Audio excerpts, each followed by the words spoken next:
To YSM news. Senior నటుడు కమల్ హాసన్ నటించిన tug life చిత్రం మరికొద్ది రోజుల్లో ప్రేక్షకుల ముందుకు రానుంది. ఈ క్రమంలో చిత్ర ప్రమోషన్స్ లో యాక్టివ్ గా పాల్గొంటున్నారు కమల్. అయితే ఆయన ఓ సందర్భంలో కన్నడ భాషపై చేసిన కామెంట్స్ తీవ్ర దుమారం రేపాయి. శివరాజ్ కుమార్ ను ఉద్దేశిస్తూ కన్నడ కూడా తమిళం నుంచే పుట్టిందని అనడంతో కన్నడీయులు తీవ్ర ఆగ్రహం వ్యక్తం చేశారు. కమల్ హాసన్ క్షమాపణలు చెప్పకపోతే టగ్ లైఫ్ సినిమాని ఆడనివ్వమంటూ సీరియస్ అయ్యారు. పలువురు రాజకీయ నాయకులు కూడా ఈ ఇష్యూపై మండిపడ్డారు. ఈ క్రమంలో కమల్ హాసన్ స్పందించారు. ఆ వ్యాఖ్యలు నేను కేవలం ప్రేమతో చేసిన వ్యాఖ్యలేనని, తనకు వేరే ఉద్దేశం లేదంటూ క్లారిటీ ఇచ్చారు. నేను ప్రేమతో అలా చెప్పాను. ఎంతో మంది చరిత్రకారులు భాష చరిత్ర గురించి నాకు చెప్పగా నేను అలానే అన్నాననే తప్ప నా కామెంట్స్ లో మరో ఉద్దేశం లేదు. తమిళనాడు అరుదైన రాష్ట్రం, ఎంతో విశాల దృక్పథం కలిగినది. తమిళనాడులో కేవలం తమిళులే కాకుండా ఇతర భాషా నేపథ్యం ఉన్నవారు కూడా అత్యున్నత పదవులు అలంకరించారు. ఓ మేనన్ ముఖ్యమంత్రిగా చేశారు. ఓ రెడ్డి సీఎం అయ్యారు. మైసూరు సంస్థానంలో పనిచేసిన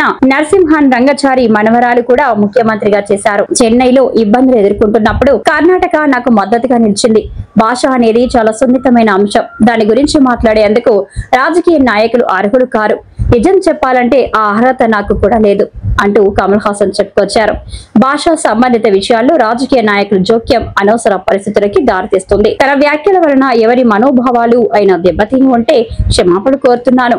రానున్న రోజులలో ఇలాంటి విషయాలలో చాలా జాగ్రత్తగా వ్యవహరిస్తాను అంటూ పరోక్షంగా సూచించారు. భాష అనేది ప్రజల మధ్య ఐక్యతను పెంపొందించే సాధనం కావాలి తప్ప విభేదాలకు కారణం కాకూడదని కమల్ హాసన్ హితవు పలికారు. దీనిపై లోతైన చర్చను చరిత్రకారులకు, పురావస్తు శాస్త్రవేత్తలు, భాషా నిపుణులకు వదిలేద్దాం అని అన్నారు కమల్.